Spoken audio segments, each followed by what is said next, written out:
배려 특집. 상대를 위하는 마음이 느껴지는 야담 6편을 모았습니다. 아래와 같은 순서로 재생됩니다. 전설야담, 여자의 싸늘한 눈빛. 조선 중엽에서 마렵으로 넘어가는 18세기 후반의 일입니다.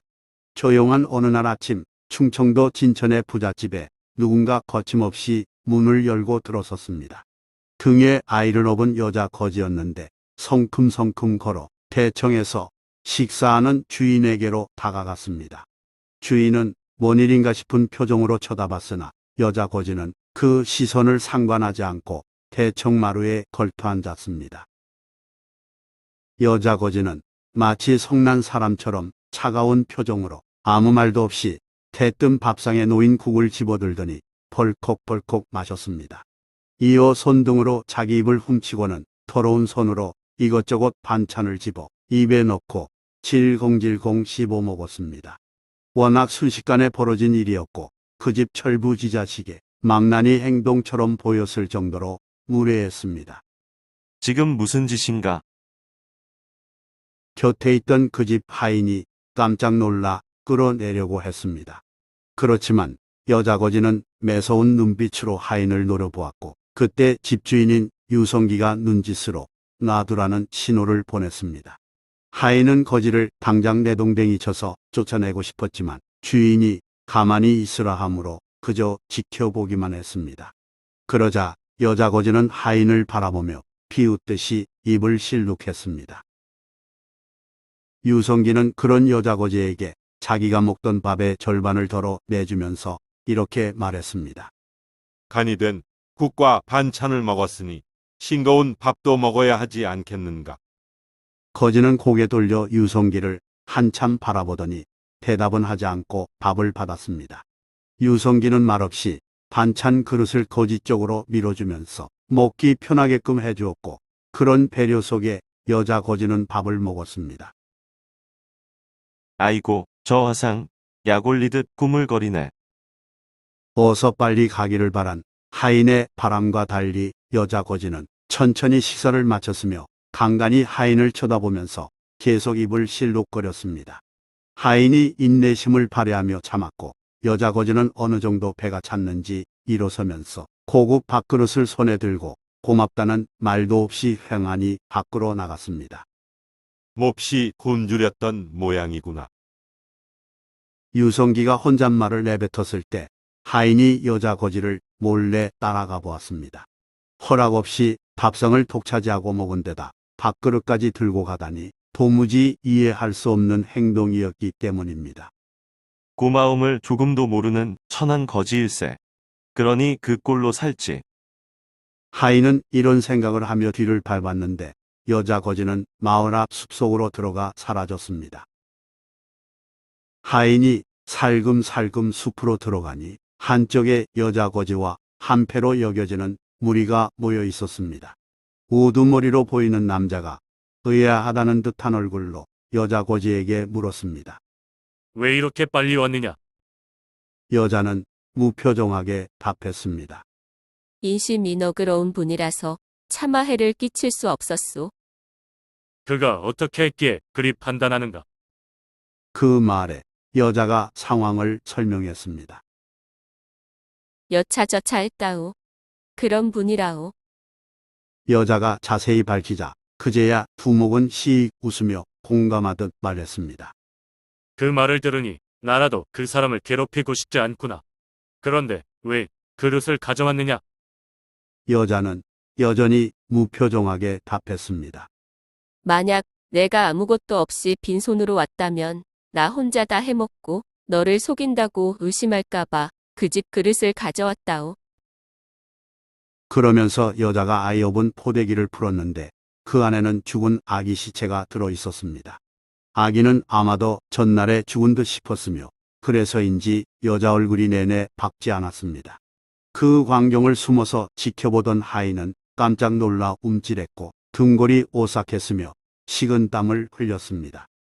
어찌 아기 시체를 등에 업고 그럴 수 있단 말인가? 참으로 끔찍하고 무섭네. 하인은 또한 하마터면 큰일 날 뻔했다는 생각도 했습니다. 내가 저 여자 거지를 넘어뜨리거나 때렸다면 이미 죽은 아이를 맞아 죽었다며 조작해 관아에 신고하려던 것이었구나. 만약 그랬다면 하인은 물론 주인 유성기도 곤욕을 치러 쓸게 명백했습니다.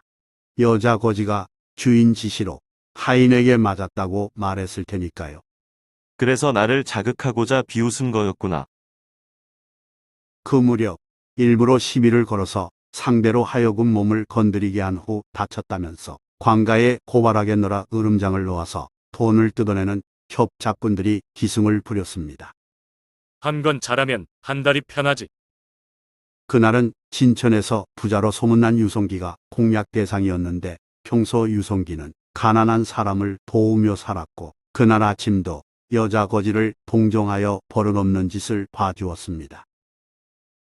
다른 마을을 여기저기 떠돌다가 진천에 와서 미처 그걸 모른 협잡꾼들은 여자 거지를 보내 말썽을 일으키게끔 유도하였으나 예상과 다른 대접에 실패했습니다.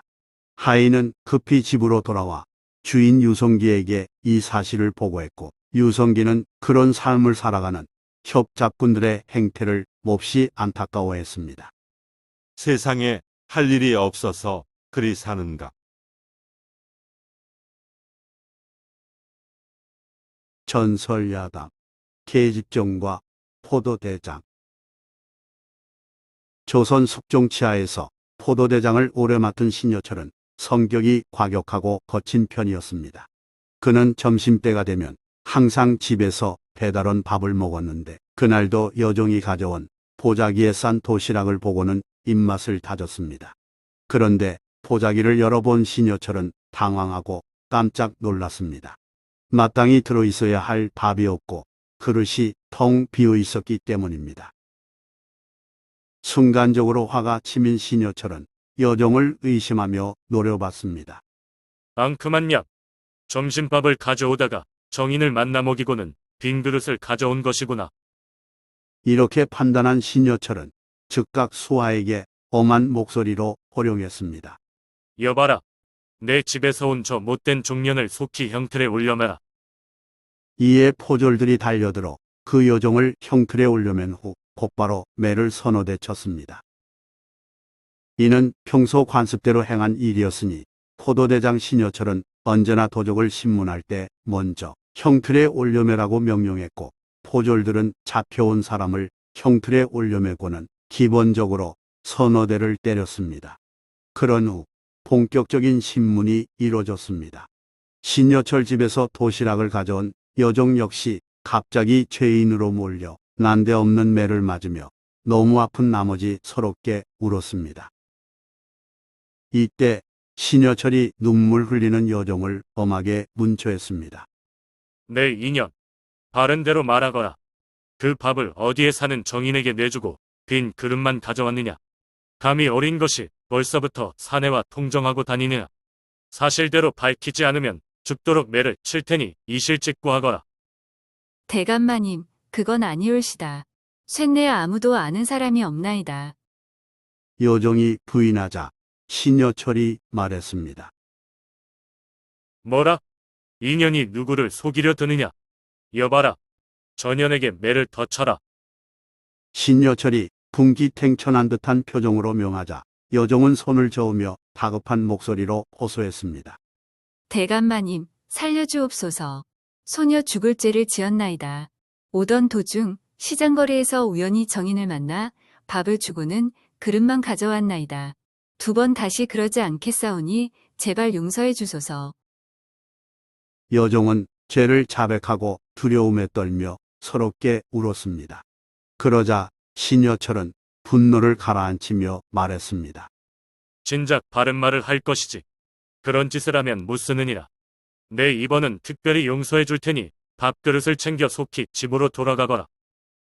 벌벌 떨던 여종은 고개 숙여 인사하고 보자기를 챙겨 집으로 돌아갔고 포졸들은 포도대장의 날카로운 분석력에 고개를 끄덕였습니다. 그날 저녁 귀가한 신여철은 허기진 배를 잠시 만지더니 화가 풀리지 않은 듯 부인에게 원망 섞인 목소리로 말했습니다. 여보, 계집 중에 나쁜 버릇을 단단히 고쳐주시오. 오늘 나는 잘못된 것 때문에 점심을 굶었다오. 당신은 아무 말 못 들었소. 머리에 피도 안 마른 어린 것이 남몰래 사내와 만나고 다니느라 심부름 하나 제대로 못하다니 참으로 난감하오. 말을 마친 신여철은 여전히 씩씩거렸지만 부인은 그런 남편을 안타까운 얼굴로 바라보며 말했습니다.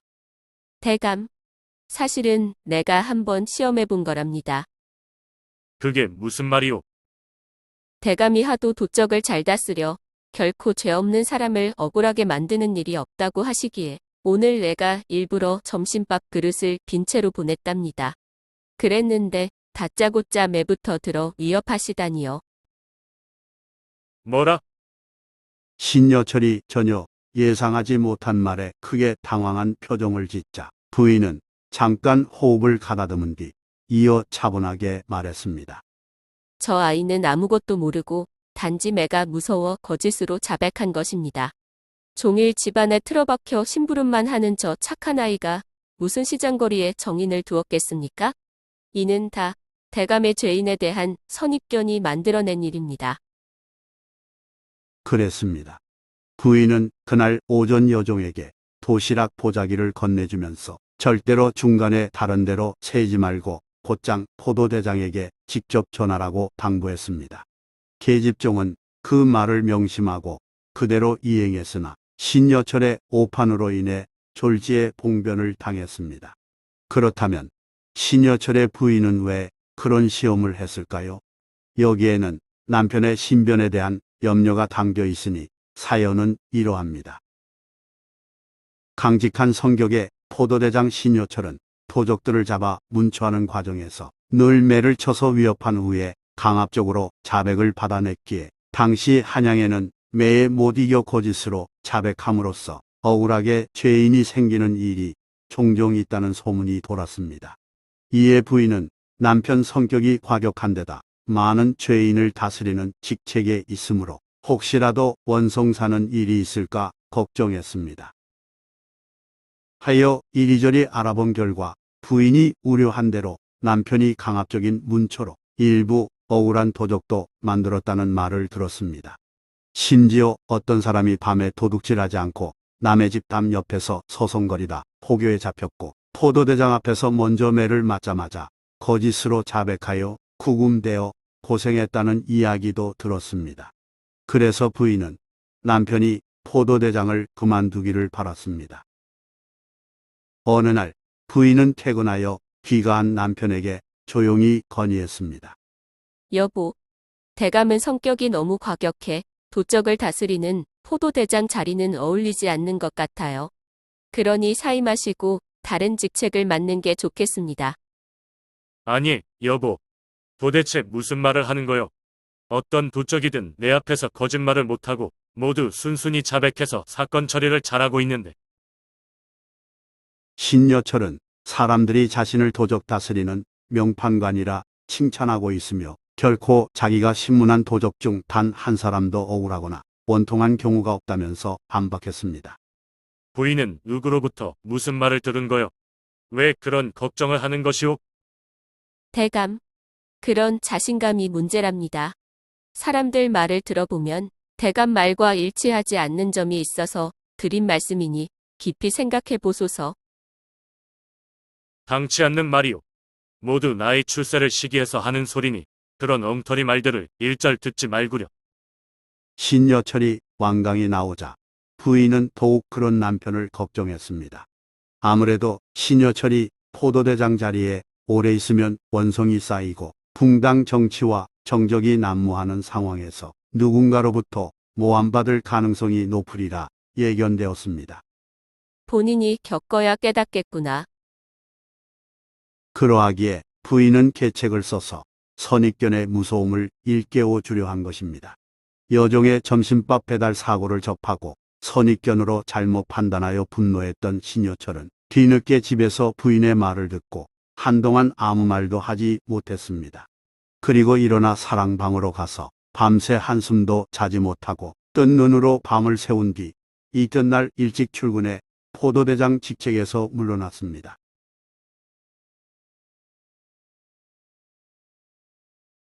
전설야담, 바람난 어머니, 별이 된 형제들. 옛날 경주에서 가난하지만 화목한 가정을 꾸리고 살아가는 부부가 있었습니다. 어린 나이에 결혼하여 슬하에 7 형제를 둘 만큼 금실이 좋았으나 어느 날 남편이 갑작스럽게 급한으로 죽었습니다. 여인은 슬퍼할 겨를도 없이 어린 자식들을 먹여 살리기 위해 낮에는 농사일하고 밤에는 삽바느질하며 힘겨운 나날을 보냈습니다. 그렇게 10년 세월이 흐르니 자식들은 홀어머니가 고생하는 모습을 늘 보며 자랐기에 효심을 가지게 됐고, 제법 성장한 큰아들은 농사일을 거들었으며 둘째 아들은 약초를 캐어 팔아 돈을 벌었습니다.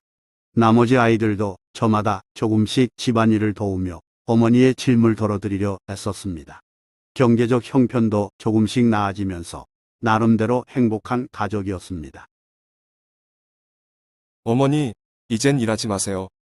큰아들은 자신이 농사를 맡아 책임지겠다며 어머니를 쉬게 했고, 여인은 오랜만에 집에서 편안한 시간을 보냈습니다.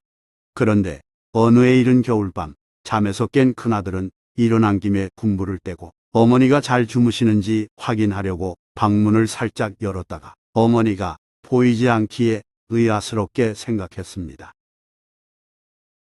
이 밤중에 어디 가신 거지? 혹시 용변 보러 간 것은 아닌가 싶어 뒷간을 살펴봤으나 인기척이 없었고 집 어디에서도 찾을 수 없었습니다. 텅 빈 방을 보며 걱정하던 큰아들은 일단 자기 방으로 돌아가 잠을 자지 않고 어머니를 기다렸습니다. 어머니는 새벽녘에 돌아와서 발자국 소리를 내지 않고 아이들 모르게 조용히 방으로 들어갔습니다. 감박졸다 아침을 맞이한 큰아들은 벌떡 일어나 어머니 방으로 가봤고 주무시는 모습을 보고 안심했습니다. 큰아들은 어머니에게 간밤의 일을 여쭤보려다가 말 못할 사정이 있을지도 모른다는 판단에 입을 다물었습니다.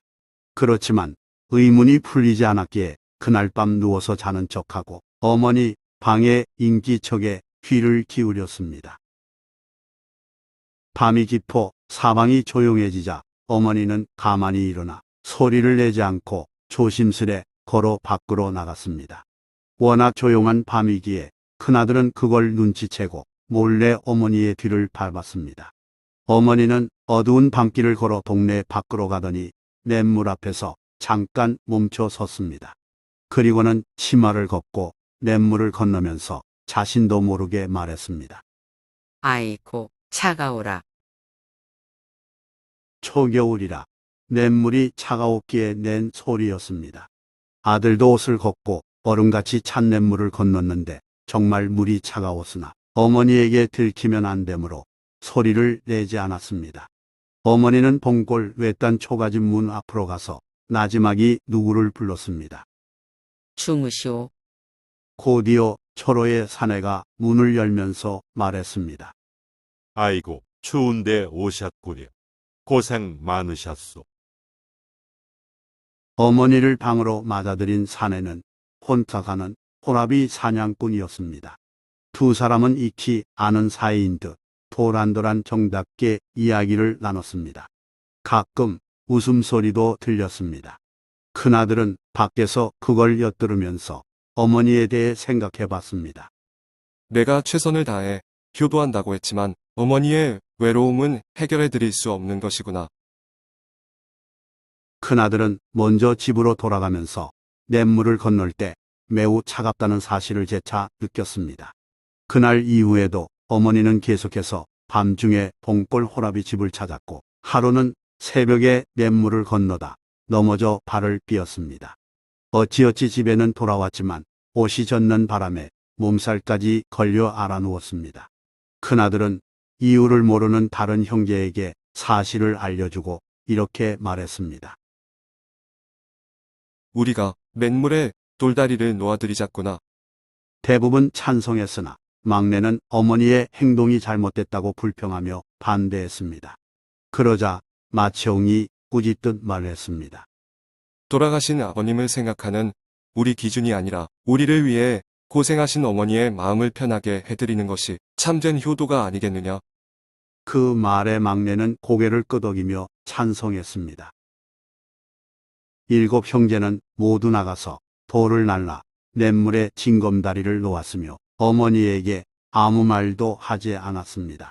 며칠 후 다리가 괜찮아진 어머니는 밤중에 몰래 일어나 다시 봉골 호라비 집을 향했다가 냇물 앞에서 깜짝 놀랐습니다. 예전에 없던 징검다리가 놓여 있었기 때문입니다. 덕분에 어머니는 발을 적시지 않고 냇물을 건넜습니다. 이후의 상황에 대해서는 2가지 설이 전합니다. 조선 성종 때 편찬된 우리나라 지리서 동국묘지 승남에서는 경주 춘향교의 유래를 설명하면서 다음과 같이 마무리했습니다. 어머니가 부끄럽게 여겨 행실을 고쳤다. 그때의 사람들이 그 다리를 효불효교라 불렀다. 칠형제의 행동이 생존한 어머니에게는 효도이지만 죽은 아버지에게는 불효라는 뜻입니다. 고려 시대까지만 해도 남성 여성 가리지 않고 재혼이 문제시되지 않았으나 금욕과 일부 종사를 강조한 유교주의 조선 정부는 비록 사별했더라도 여성의 계가를 바람직하지 못한 행동으로 못 박은 것입니다. 이에 비해 민담에서는 어머니가 자신의 아들들이 만든 줄 미처 모르고 징검다리에 크게 고마움을 느껴 다음과 같이 기도했다고 전합니다. 천지신령이시여 이 다리를 놓아준 사람들을 훗날 죽은 후 하늘의 별이 되게 해주소서.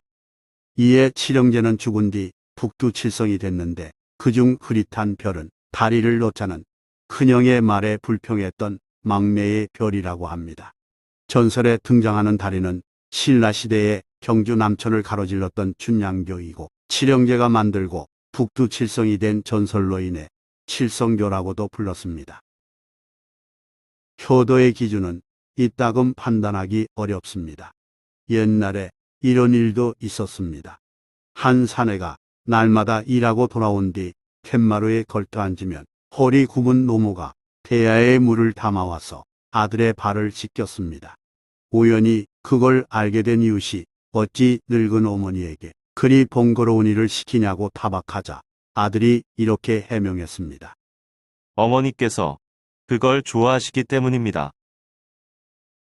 그러면서 아들은 덧붙이길 이전에 몇 차례 사양하며 말렸으나 어머니가 힘들게 일하고 귀가한 아들의 발을 씻겨줄 때 무척 행복하다고 말씀하시기에 그대로 받아들였노라 말했습니다. 그에 대해 이웃은 고개를 끄덕이며 돌아갔다고 합니다. 사람마다 가치관이 다르므로 같은 일을 두고 이해하거나 오해하는 경우가 많습니다. 효불효교 역시 마찬가지임을 역사서와 민담의 다른 결론에서 여실히 느낄 수 있습니다. 전설야담 도적굴에 갇힌 아내 1636년 12월 병자호란이 일어났습니다. 여보, 우리도 빨리 떠납시다. 개성에서 하인을 부리고 여유롭게 살던 이마는 아내 최씨와 함께 어린 아들 2명을 얻고 남쪽으로 피난하다가 경기도 광주에서 청병을 만났습니다. 힘이 장사인 이마는 몽둥이로 맞서 싸우면서 힘겹게 청병을 물리쳤으나 그 와중에 아내가 피난민 무리에 휩쓸려 없어졌습니다. 이마는 한쪽에서 울고 있는 2 아들을 데리고 서울 친척 집으로 가서 맡긴 후 아내를 찾아 나섰습니다. 조선 제16대 임금인조는 남한 산성 안에서 버티다가 1637년 1월 청나라군에게 굴욕적으로 항복했고 수많은 사람이 포로로 끌려갔으며 백성들은 황폐화한 땅에서 무능한 군주를 원망했습니다. 청병이 물러갔으나 전쟁이 끝난지도 모른 채 숨어 사는 사람도 적지 않았습니다. 갑자기 허둥지둥 피난하면서 아내와 생이별한 이마는 어딘가에 아내가 살아있으리라 굳게 믿고 정처 없는 발길을 옮겼습니다. 여보, 그저 살아만 있구려. 내가 반드시 찾아낼 테니. 임하는 경기도 양주 땅 어느 촌락을 지나서 산길에 들어섰다가 그만 길을 잃었습니다. 날이 저무는데 인가가 보이지 않아 당황할 때 여우 한 마리가 나타나 앞을 향했습니다. 뭐제? 여우가 왜 도망치지 않는 걸까? 임화는 이렇게 중얼거리면서 홀린 듯 여우를 따라갔는데 바위 근처에서 여우가 어디론가 사라졌습니다. 임환이 바위 주변을 살펴보니 한쪽에 사람 한 명이 통과할 만한 틈이 보이기에 호기심을 느껴 그리로 들어갔습니다.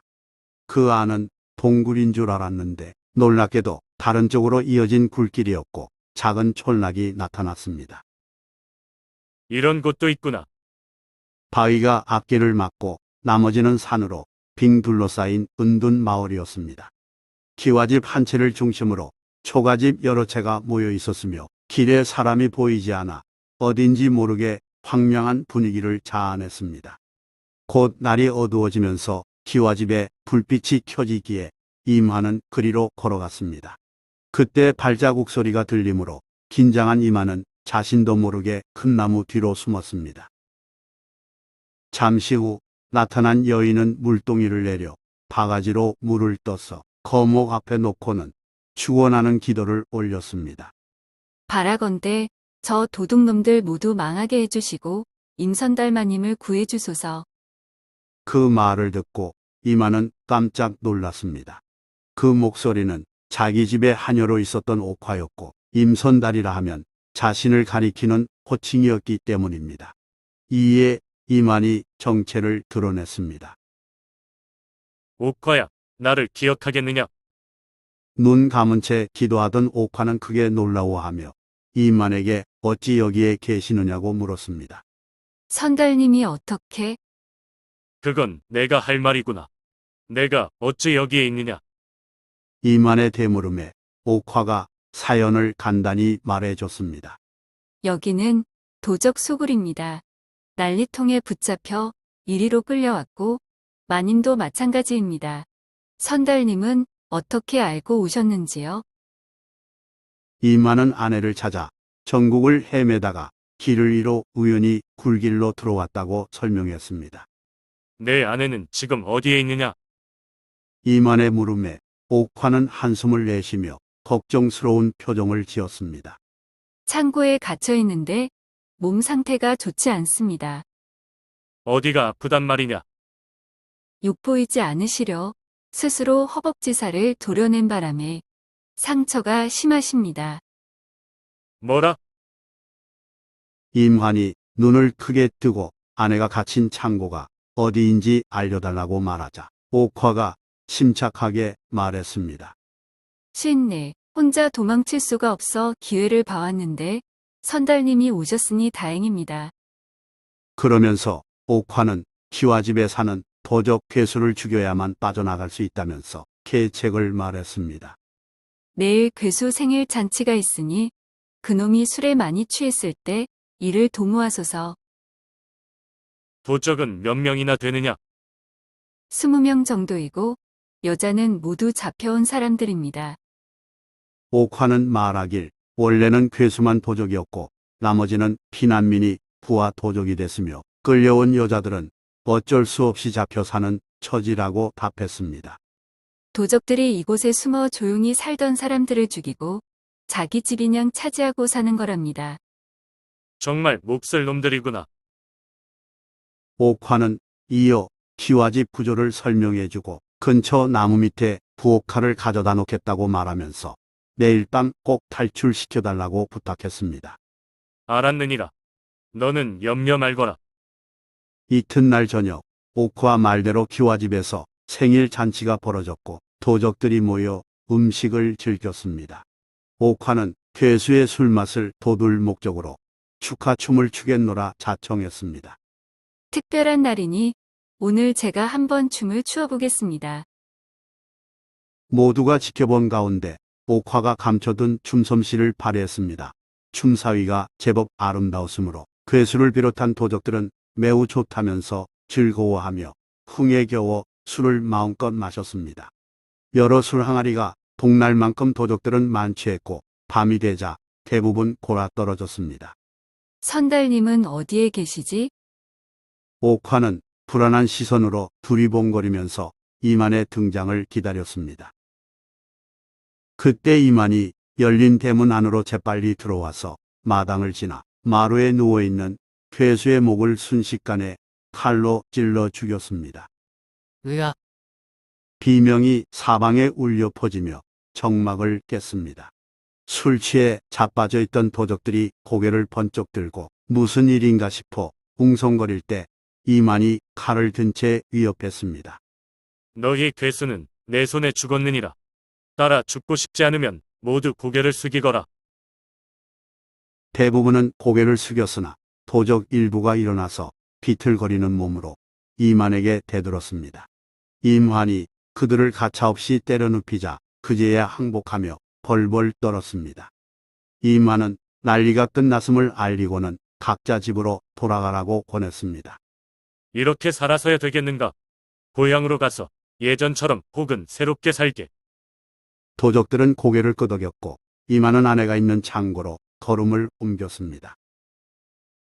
창고문을 여니 초췌한 모습의 아내 최 씨가 남편을 알아보고 눈물을 흘렸습니다. 최 씨는 꿈인지 생시인지 모르겠다면서 이만의 품에 안겼습니다. 이만은 아내의 허벅지를 감싼 피로 얼룩진 천을 보면서 눈물을 흘렸습니다. 너무 마음이 아프구려. 이제 집으로 갑시다.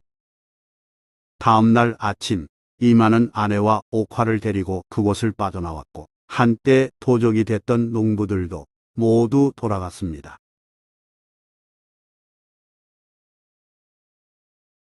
전설야담 새벽 도적을 막은 묘수.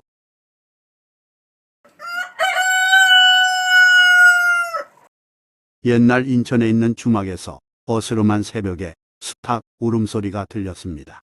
잠자던 투숙객은 눈 비비고 일어나 보찜을 챙겨 서둘러 길을 나서면서 어두운 하늘을 보더니 고개를 갸웃하며 중얼거렸습니다. 아직도 컴컴한 걸 보니 그놈의 닭이 몹시 부지런한가 보군. 갈 길 먼 나그네가 조심스레 앞을 살피며 걸을 때 갑자기 큰 소리가 났습니다. 꼼짝 마라. 가만히 있으면 살려줄 테니 그대로 서 있고. 어둠 속에서 나타난 도적은 나그네의 보찜을 집어들고 바람처럼 사라졌습니다. 칼을 든 도적의 위협에 아무런 저항도 못하고 털린 나그네는 허탈에 빠져 정말 운수 없는 날이라고 생각했습니다. 한밤중 도둑도 아니고 새벽녘 도적이라니 참으로 기막히네. 그로부터 얼마 지나지 않아서 비슷한 일이 또 벌어졌습니다. 동이 트기 전 어두컴컴할 때 새벽닭 울음소리가 들리자 주막에서 자던 나그네가 짐을 챙겨 길을 떠나다가 도적을 만났습니다. 이때도 숲에 숨어있던 도적이 불쑥 나타나 손에 든 칼을 보이면서 나그네를 협박했습니다. 가진 것을 모두 내놓지 않으면 목숨이 달아날 줄 알라. 나그네는 돈이 없다고 말했지만 강도가 거짓말하지 말라면서 보찜을 가로채워 돈을 꺼냈습니다. 강도가 사라지고 이후 또다시 같은 일이 벌어졌을 때 대항한 나그네도 있었으나 힘센 도적의 상대가 되지 못했습니다. 도적은 주먹을 휘둘러 상대를 제압한 후 이렇게 말했습니다. 내 놈 죽이기는 쉬운 일이나 내겐 돈만 필요하니 특별히 살려주마. 그리고는 나그네의 보따리를 챙겨 사라졌습니다. 날이 밝기 전이라 변장한 도적의 얼굴을 제대로 본 사람은 없었습니다. 그런데 이런 일이 거듭 벌어지자 묘한 소문이 돌았습니다. 아무래도 맹장군이 의심스러워. 여기서 언급된 맹장군은 인천에서 한양이나 수원으로 가는 길목에 있는 주막집 주인을 가리켰으며 범행이 모두 그의 주막과 조금 떨어진 곳에서 일어났을 뿐만 아니라 도적 몸집이 매우 크다는 공통점이 있었습니다. 주막을 운영하는 맹씨는 체격 큰 장사라서 맹장군으로 불렸습니다. 그의 주막에 들렀다가 피해를 입은 나그네 일부와 마을 사람들이 맹장군을 새벽녘 도적으로 의심했으나 그가 워낙 힘세고 거칠기에 아무도 그런 말을 하지 못한 채 뒤에서 수군거렸습니다. 몸집이나 목소리로 미뤄 맹장군이 범인임에 틀림없어. 그렇다고 관가에 신고했다가 증거가 없어서 풀려나면 신고한 사람이 봉변을 당할까봐 차마 고발하지는 못했습니다. 그러다가 맹장군이 도둑이라는 소문이 맹장군의 며느리 귀에도 들어갔습니다. 우연히 동네 아주머니들이 수군거리는 말을 들은 며느리는 처음에 그 소문을 믿지 않았습니다. 시아버님이 도적이라고? 그럴 리 없어. 왜냐하면 맹장군이 평소 며느리에게 다정히 대해주었기에 믿어지지 않았던 것입니다. 그렇지만 차분히 돌아본 결과 며느리 역시 의심에 공감했습니다. 주막에 드나드는 손님들로 미뤄 얼추 계산해본 수익과 맹장군의 넉넉한 쓰임새가 맞지 않았기 때문입니다. 또 돈을 가진 손님만 도둑 맞는 일이 우연으로 여겨지지 않았으며 수탉 울음소리가 어딘지 사람이 내는 소리 같다는 소문도 동물 울음소리를 잘 흉내내는 시아버지의 특기와 일치했습니다. 이에 며느리는 어찌해야 할지 고민에 빠졌습니다. 이러다가 큰일 당하실 텐데 어떡하지? 며느리는 한참을 궁리하다 마침내 묘수를 찾았습니다. 그래, 그렇게 해보자. 며느리는 손님이 투숙한 날을 골라 이튿날 동이 트기 전에 주막 건너편 숲에 숨어서 노래를 불렀습니다. 다가, 울지 마라. 맹장군인 다가, 울지 마라. 주막에서 자던 나그네가 잠에서 깨어 그 소리를 듣고 소문이 사실이로구나 생각하며 방을 떠나지 않았습니다. 그랬습니다. 맹장군은 먼동이 트기 전에 일부러 수탉 울음소리를 내어 나그네를 떠나게 만든 다음 재빨리 변장하고 숲에서 기다렸다가 돈을 가진 사람만 털었습니다. 굳이 새벽이 되기 전에 범행한 것은 자신을 제대로 알아보지 못하게 하기 위한 계략이었는데 느닷없이 이상한 노래가 들리자 남몰래 준비하던 맹장군은 크게 당황했습니다. 저 목소리는 아무래도 며느리 같아. 아하, 며느리도 내가 도둑인 줄 알고 있구나. 깜짝 놀란 맹장군은 뒤늦게 크게 깨닫고 그때까지 저지른 잘못을 부끄러워했습니다. 공짜로 돈 버는 재미에 틈틈이 도적질했는데 이제 며느리 앞에서 얼굴을 들 수 없을 정도였습니다. 내가 너무 무력에 어리석었어.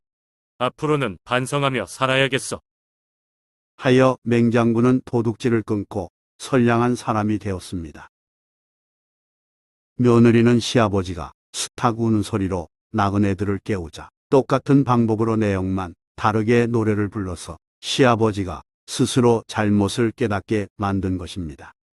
한편 맹장군이 운영한 주막이 있는 거리는 닭울음으로 착각한 데서 비롯된 명칭 오닭 또는 오달기라고 불렸는데 일제 강점기까지 남아있다가 9월 초등학교가 세워지면서 사라졌습니다.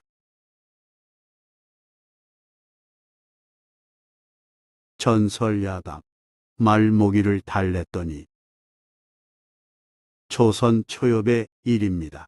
유람하기 좋아하는 양희수가 동자 한 명을 데리고 말을 탄 채 멀리 북쪽 백두산까지 올라가 보고 돌아오는 길에 함경도 안변에 들렀습니다. 그는 안변에서 말에게 꼴을 먹이려 했으나 대부분의 집문이 잠겨 있으므로 한참 동안 방황했습니다. 그러다 시냇가 근처에 있는 집문이 열려 있음을 발견하고 그리로 갔습니다. 허름한 오두막이지만 나름대로 청결하게 관리가 잘 된 집이었는데 말발굽 소리를 듣고 16세쯤 된 처녀가 나와서 어디서 오시는 손님이냐며 상냥하게 인사했습니다. 이에 양이수가 말했습니다. 먼 길 가는 사람인데 이곳 점포 문이 모두 잠겨 있어 말에게 꼴을 먹일 곳이 없어 찾은 것이라오. 집주인은 어디 가셨소? 점포 주인들은 모두 뒷동네 개에 갔습니다. 이렇게 말한 처녀는 곧바로 부엌 앞에 말모기 한 통을 내려 말에게 주었습니다. 날씨가 덥기에 양이수가 시내 옆 나무 밑에서 쉬려고 하자 처녀는 잠시만 기다리라면서 얼른 대자리를 내다가 나무 밑에 깔아주고 들어갔습니다. 처녀는 이어 밥상을 차려 가지고 왔는데 산나물과 채소로 만든 반찬이 몹시 정갈했습니다. 양이수는 고개를 갸웃하며 물었습니다. 나는 말먹이를 청했을 뿐인데 무슨 까닭으로 사람에게까지 밥을 대접하는 것이요. 말도 이미 지쳤는데 사람인들 시장하지 않겠습니까? 어찌 사람을 천하게 여기고 짐승만 소중히 여긴단 말입니까? 처녀가 이처럼 답하자 양희수는 고개를 끄덕이며 이치에 감탄했습니다. 양희수가 처녀의 손님응대 및 처신을 높이 평가하고 나이를 물으니 16세라는 답이 돌아왔습니다.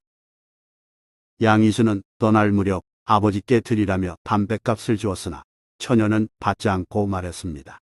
손님 대접은 집에서 응당해야 할 일입니다.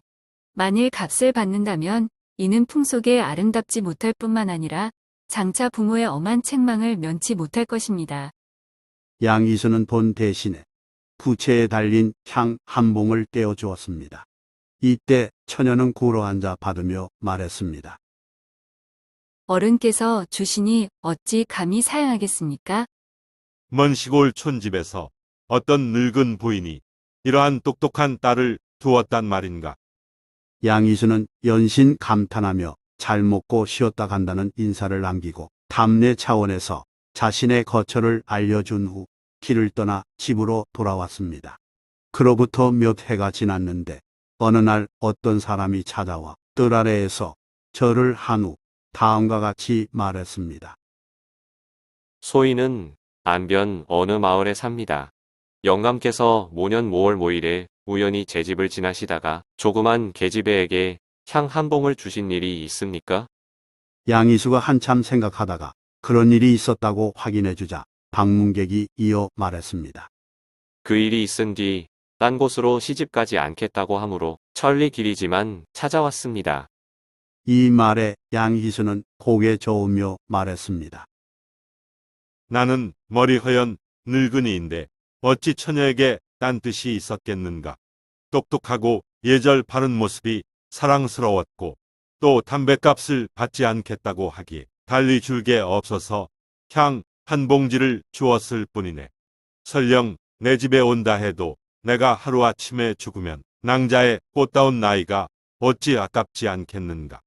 그대는 돌아가서 내 뜻을 전하고 타일러 좋은 사위를 골라서 시집을 보내시게. 이렇게 양희수는 웃으며 방문객을 물리쳤습니다. 그렇지만 그 사람은 돌아간 지 여러 날이 지나서 다시 찾아와 아뢰었습니다. 여러 번 타일러스나 죽기로 맹세하므로 부득이해서 데리고 왔사오니 영감께서 알아서 처리하옵소서. 글쎄, 왜 자꾸 이러는가. 도로 데려가시게. 양희수는 거듭 물리쳤으나 처녀는 한 걸음도 떼지 않고 버티고 섰습니다. 양희수의 형수가 우연히 그 모습을 지켜보고는 무슨 일인지 물었고 양희수로부터 자처지종을 듣고는 이렇게 말했습니다. 참으로 대단한 여인입니다.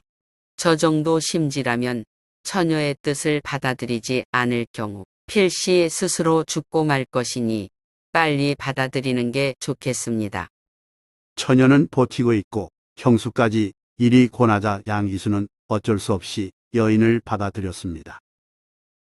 양희수는 아내와 사별하고 호라비가 된 지 오래였지만 여색을 밝히지 않는 군자였습니다. 하여 소실이 들어온 뒤에도 멀리서 굳이 찾아온 뜻을 한번 위로해 주었을 뿐 육체적 부부관계의 애정을 보이지 않았습니다. 그러던 어느 날 새벽 양희수가 집안 사당에 참배하고 나오다가 내실의 뜰과 부엌을 보니 이전과 확 달라졌기에 이상하게 여겨 며느리에게 물었습니다. 예전에는 우리 집 부엌이 어수선했는데 지금 보니 음식과 그릇에 이름이 붙어 있을 뿐 아니라 내게 주는 음식도 한층 맛있어졌으니 어찌해서 이렇게 변했느냐. 며느리는 잠시 쑥스러운 표정을 짓더니 안변 소실이 들어온 후 생긴 변화라고 대답했습니다. 새벽이면 일어나 종일 부지런히 일할 뿐만 아니라 성품과 행실이 순박하여 여사의 풍도를 갖췄다고 덧붙였습니다. 정녕 그렇단 말이냐. 며느리가 끊임없이 칭찬하자 양희수는 그날 밤에 소실을 불러 이런저런 대화를 나눠봤습니다. 태도가 바르고 논리가 정연해 양희수가 안변에서 처녀 때 봤던 그 모습 그 느낌 그대로였습니다. 어떻게 공부했는지 제법 학식도 있어서 대화에 막힘이 없었습니다. 이날 양희수는 소실과 함께 잡고 어여삐 여기며 비로소 부부관계를 가졌습니다. 이튿날 아침 양희수가 눈을 뜨니 소실은 벌써 일어나 방 밖으로 나가고 없었습니다. 다음 날도 마찬가지였습니다. 그런데 여세제 되는 날 새벽 양희수가 눈을 떴는데 소실이 옷을 단정히 입은 채 방문을 열고 나갔습니다. 문득 호기심을 느낀 양희수는 몰래 뒤따라갔고 소실은 어느 바위 앞에서 기도했습니다. 양희수가 헛기침하자 소실은 안타까워하며 말했습니다. 하루만 더 지났으면 천하의 명인을 얻을 수 있었을 텐데 아쉽게도 조선의 명인을 낳겠군요. 소실은 이 일이 있고 바로 잉태하여 아들을 낳았으니 양사원입니다. 양사원은 안평대군 김구 항어 등과 더불어 조선전기 4대 소예가로 꼽히는 인물이며 태산이 높다 하되 하늘 아래 메이로다라는 노력을 강조한 시조를 남긴 것으로도 유명합니다. 태산이 높다 하되 하늘 아래 메이로다. 오르고 또 오르면 못 오를 리 없건만은 사람이 제안이 오르고 매만 높다 하더라. 이후 소실이 아들 하나를 더 낳아 양희수는 두 아들을 연이어 얻었습니다. 이로써 양희수는 전처로부터 얻은 양사준을 포함해 삼형제를 두었는데 모두 총명하고 글재주가 뛰어났으며 풍채 좋고 형제에도 깊어 주변 칭송이 자자했습니다. 1668년 남영익은 신라말에서부터 조선 현종 때까지 497가를 뽑은 시선집 기하에 양사원 형제의 시를 모두 담아 그 재능을 인정했습니다. 좋아요 및 구독은 영상 제작에 큰 힘이 됩니다. 고맙습니다.